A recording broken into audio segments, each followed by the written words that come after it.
Getting going. Um, Today, we're going to talk about the words that we use. So, a little bit of kind of scripting and conversation around the words that we choose to use with our clients. So, I know I've pushed the full fee agent out there a lot on you guys, but another great book is this one here, which is exactly what to say for real estate agents. Give me just a second here. I'm going to change. There we go. Exactly what to say for real estate agents. So, we're going to go through this book today and some of the magic words that we can just simple phrases that you can change the way that you're saying things to help convince people. Now, this book has gotten a lot of slack. There's people that absolutely love this book and the language techniques in this book. And then there's also people that feel like it's manipulation. And what I'm going to tell you is having conversations with people, saying the right things, help them come to the conclusions that they need to come to. It's not manipulation. They're not going to do something that they don't believe in their heart is the right thing to do. But we can help change the words that we're saying to help them come to the conclusions that are going to be best for their situation. So, one of the magic phrases that they talk about that really removes rejection is, I'm not sure if it's for you, but. So if you need to say something to someone that you think maybe you're not sure how they're going to take it, or you want to reduce the rejection rate on it, starting off by just saying, I'm not sure if it's for you, but can be super helpful. It just makes them kind of lower their guard and want to hear what you can say. Because as humans, we naturally don't want people to tell us what we should and shouldn't do, right? That's why we all fight with our teenagers on like, why aren't you listening to me? I've been where you are. I know what you need to do. It's because we're trying to tell them what to do. And so our human nature is to just want to resist that, right? We want to be our own independent selves. So if you use that phrase, I'm not sure it's for you, it kind of raises like in the back of their mind, they're thinking, but how do you know it's not for me? I better listen up to this because maybe it is for me and I want to prove them wrong, right? You just that changing that language. Um, and it really just helps remove their remove all of their guard, like bring their guard down and have them be open to hearing what you're going to say next. Where if you're just forcing something onto them, a lot of times they're not even hearing you, just going in one ear and out another.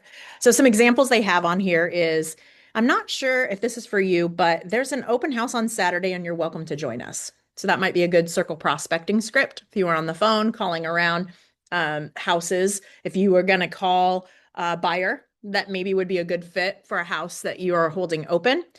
Um, I'm not sure if this is for you, but I have a great relationship with local building managers and could help you secure a great unit.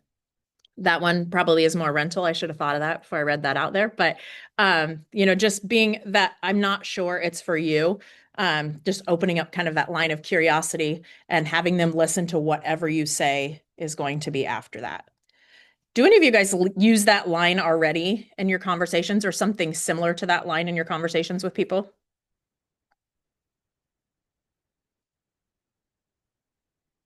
I've started using that and it really makes a difference.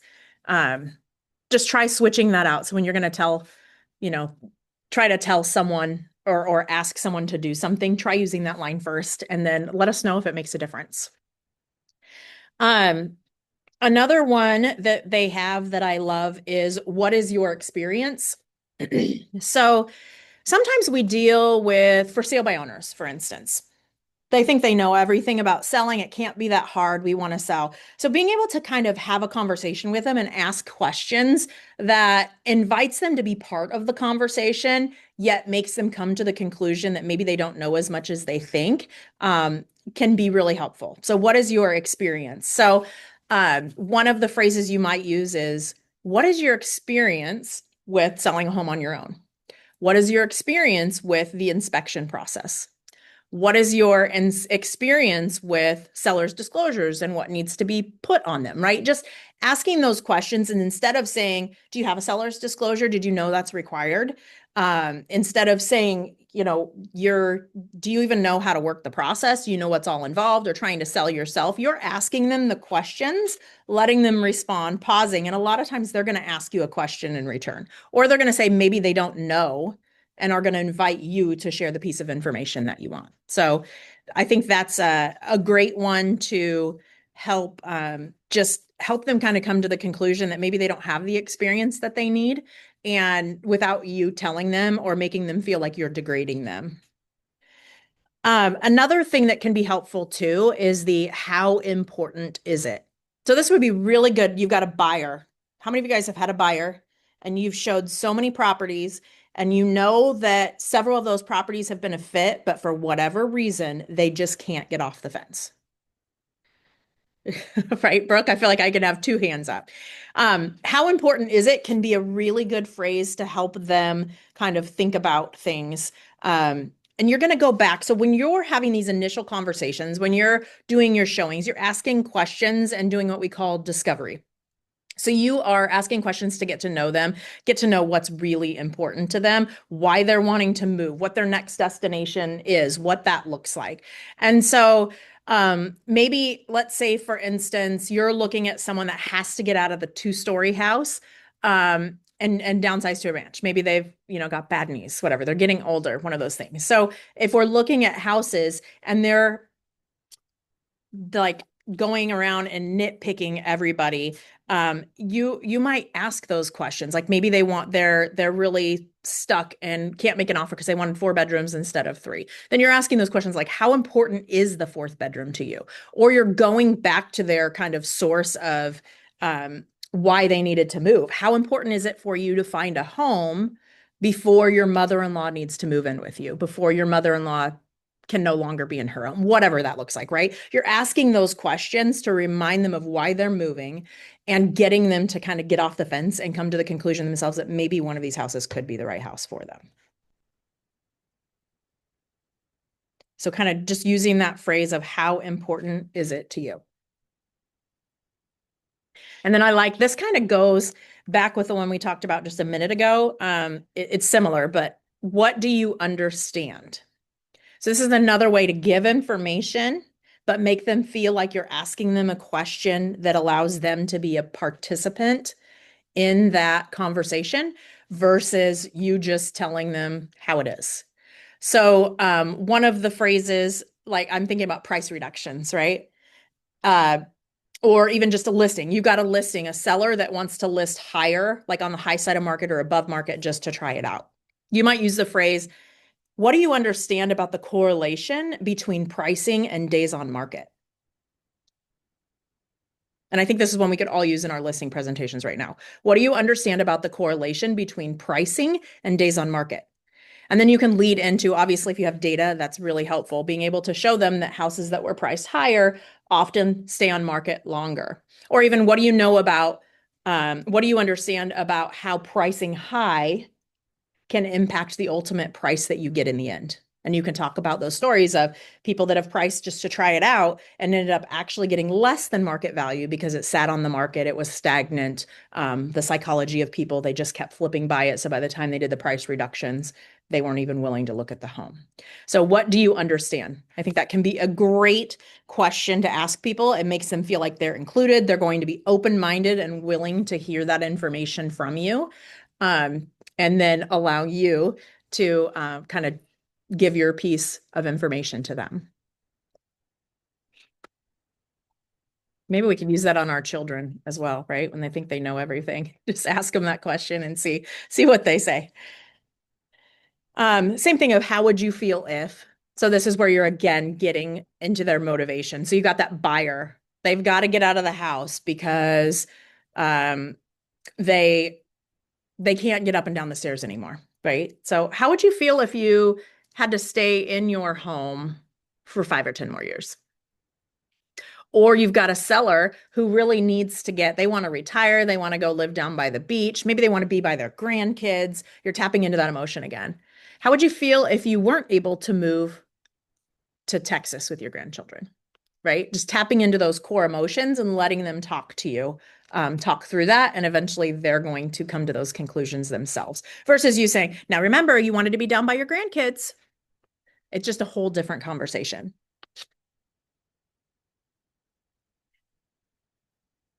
Have any of you guys read this book before? It's a super cheap read. I think it's like $12 on Amazon. It's a really easy read. It's hard to tell. from, this, but it's like fairly big print and it's like 200 pages. You could probably get through this easily in a day or two. Or if you did just a chapter a week, I like the audio version too, because they actually go through the scripting and you can hear like their inflections. There's a whole bunch of rationale behind like the psychology of why these terms work. And then they also flip it into at the end of each chapter, giving you examples of how to use it. So you can start thinking about like, how do I change out the phrases that I'm saying and replace them with these kind of beginning statements. The other thing that I love about this, I think scripts are really important because scripts help us kind of know what to say and when to say it, right? But a lot of times we are looking for the right script. We're just trying, we're getting in a conversation and our client isn't always on the same script that we're on, right? These phrases can be changed around and used with pretty much anything. So they allow you, if you memorize these phrases, they allow you to pivot and kind of create your own script, but not a specific, I don't know how many of you guys have had someone teach you a script and you absolutely love it. And then you get on the phone and you use that script and you get about the opening line in, and then everything else is off script because of where the client took that conversation. I love, like I said, I love scripts. I love memorizing scripts from a perspective of like having a toolbox and being able to pull phrases when I need them. But this is essentially a way to not have to live by the script. You've got the words that you need to say, and you can pivot in any conversation that you have. So I would highly, highly recommend that you guys get this book, either the audio version or the actual text version, and That incorporate. book was actually given to me, Yeah. and I just haven't read it yet because I have all these other books that I've been reading for school of ministry. But yeah, I'll pick that up this summer. Yeah. And Megan, like I said, it's a short and easy read. You could probably dedicate 5 minutes a day, 5 to 10 minutes a day to just reading a chapter, Mhm. and it'll change your business drastically. Okay. Some other phrases they have are just imagine. Again, this kind of goes along with some of those other phrases that we heard before that are really getting them to think about what they might be missing out on, or kind of getting back in their head to that dream that they're trying to accomplish. Just imagine how life will be once you moved into your new place. You could do that, like if let's say there's a beautiful swimming pool or something, like just imagine how much fun your kids are going to have in this swimming pool. Just bringing them back to that place of like, or bring them to that place of where they want to be, what their dream is, why they wanted to move in the first place. Another way to kind of phrase, so when you can ask them the questions of like, what do you know about? But there's also like, how certain are you? So you can tie that into if you got a seller and you've got a really low ball offer, something along the lines of like, how certain are you that this is not the best offer that you're going to receive? How certain are you that you're going to get a high quality of interest without pricing it correctly? So asking those questions of how certain are you? Again, inviting that conversation, you're asking them to engage with you on that versus saying you're not going to get people through your house at that pricing. And then the could it be possible? Again, this one allows them to kind of dream. It works really similar to the how certain are you, right? To create kind of that uncertainty. The could it be possible actually helps them create a little bit more vision and alignment on where they want to go. So it's really about, the two things that you're really hearing in a lot of these phrases are either creating doubt in their minds or helping them create a vision or remember their vision and driving them to where they want to be. Another good one is help me understand. Um, I've used this a lot to ask a question to help like understand where a seller is. So my neighbor, for instance, we just closed on their house and we had it on the market for a year. We listed at like 825 to begin with. And I was like, we need to be under 8. And this was in a whole different market a year ago. They just wanted to try it out. They knew what they were doing. And we finally just closed at 700,000 because they waited and waited. But it was at one point I had a conversation with them. We got an offer and they didn't want to take it. They were just being really stubborn. And so I was like, well, help me understand. I'm hearing that you want to go to Colorado, that you want to move to Colorado and move on in your retirement journey. What is the number that it's going to take to make you comfortable to get there? Just asking those questions that help me understand really makes them feel like you are an alliance, that you are a team together, and that they are part of this journey with you. So sometimes just by making them feel like you're on the same team as them, they can shift their mindset and start to trust you and allow you to guide them a little bit more.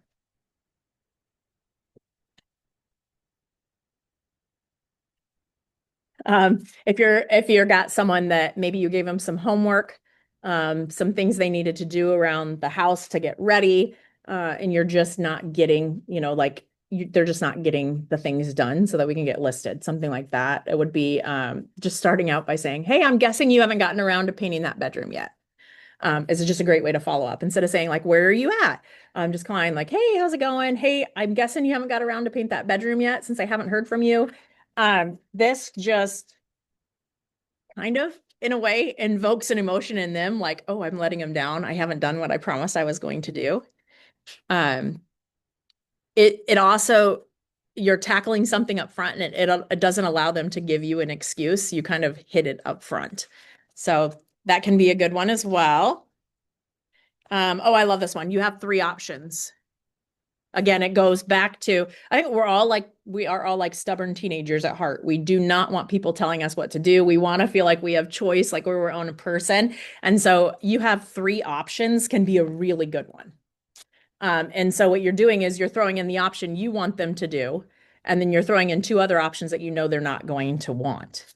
But you're giving them three options, and that's going to help them better craft a decision, um, and gear it towards what you want them to answer. And then you end it by saying, of those three options, what's going to be easier for you? So when you're finishing it with that statement, you're also again making them feel like they have a choice. And then the two types of people. Have you guys heard, how many of you have heard the two types of people before phrase before? This is a really good one. There's the two types of people. So there's two types of people in this world. Those who know a good offer when they see it, and those who look back thinking what it could have been if they would have taken it. So you're always starting, when you're saying there's two types of people in this world, you're always starting off with the first of what you want them to do, and then the second of kind of what a consequence would be if they didn't do what you want them to do. So that one for me is a really good one as well, to just help people, help them make the decision that they need to make to move forward, without making them feel like you're pointing a finger. So I have done a ton of talking. I'm going to open up here. What do you guys think about some of these phrases? Is it something you guys feel like you could incorporate in your business?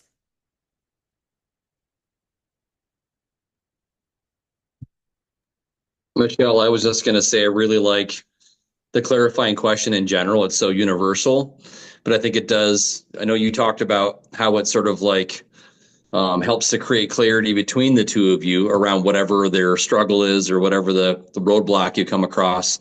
But I also think it sort of like also clarifies two other things. One being that there's a partnership between the two of you, right? You're trying to help them. But then also that they're in control, that they're the ones making the decisions and you're serving them and not the other way around.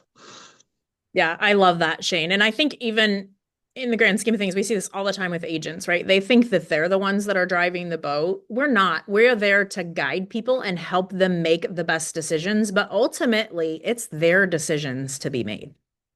And so our job is to craft an experience for them where they feel comfortable, where they feel open to be able to make those decisions, but they feel like they are making those decisions on their own and not having something forced on them. So I love that, Shane.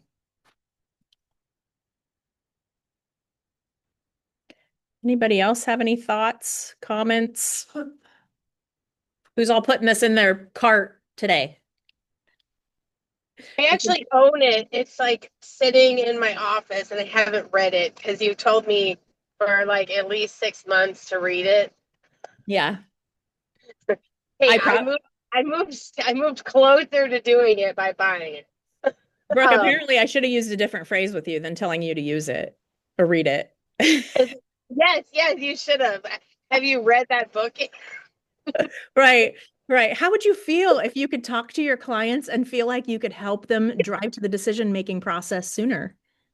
Well, that's actually one of the things I was going to ask you is I like I recently had a situation where we were going to have pictures taken while I was out of town. Um, and I did all the things to get the house like ready, with the guy before I left to go out of town. And then I left to go visit my mom, and we weren't supposed to put the house on the market till the week after I got back. But I was getting the pictures taken, so everything was like ready to go. Well, unfortunately, right when I leave to go out of town, we found out that he actually had to be home sale contingent on the house that we were under contract on already. Um, it was really like it was a discrepancy in some of his pay kind of things is what caused it. But he switch it is if you can have the house on the market this weekend. So I had to like rush and get the house on the market while I was out of town. And and I got home. Well, for one, the girl who did the open house for me while I was gone, she told me, she's like, I went in there and she's like, there was stuff all over the bathroom, like counter, and I had taken all the staging stuff over there to like make his like master bedroom look nicer. And I took bedding over there and pillows and like all kinds of stuff. So he and she was like, there was like stuff everywhere. The bed was like made like horribly. And she was telling me his like coffee and stuff from the morning was out on the kitchen counter. And like there was dishes in the sink and all this stuff. And I'm like, okay, what is this book? I know I need to read it, but what Yes. does the book say about these kind of things? Because I even went over there after I got home, and some of the stuff that I had told him he needed to do before pictures were taken were things like touch up this paint. He had like, like on the switch plate covers, there's like paint all over the switch plate covers. There's paint on the ceiling and stuff. And I told him he needed to take care of that kind of stuff. And none of that stuff had been taken care of. And it took us it took us 3 weeks to get an offer on his house. And I can guarantee if stuff like that had been done, he would have gotten it. We have an offer now, but I'm asking for future Brooke, reference. What is this? I'm going to Yeah. challenge you to pick up this book Yeah. and tell me how you would have had that conversation differently. Because there's a ton of phrases in here that could have helped you with that. But I think you have to read the book. Like we've had way too many conversations about this. I think this book is going to change your business. Yeah. Well, I'm going to read it. I was just trying to help everybody too. Because if everybody can learn. Yes, they've got to read the book. Like I can I can spit out scripts all day long, but if you don't read it and don't understand the psychology behind it, that's But what's it totally makes sense. People don't like to be told. They don't like to be told what to do. Yeah. And that's one of the things with like coaching, counseling, everything like that. You know the answer. You can't tell somebody what to do.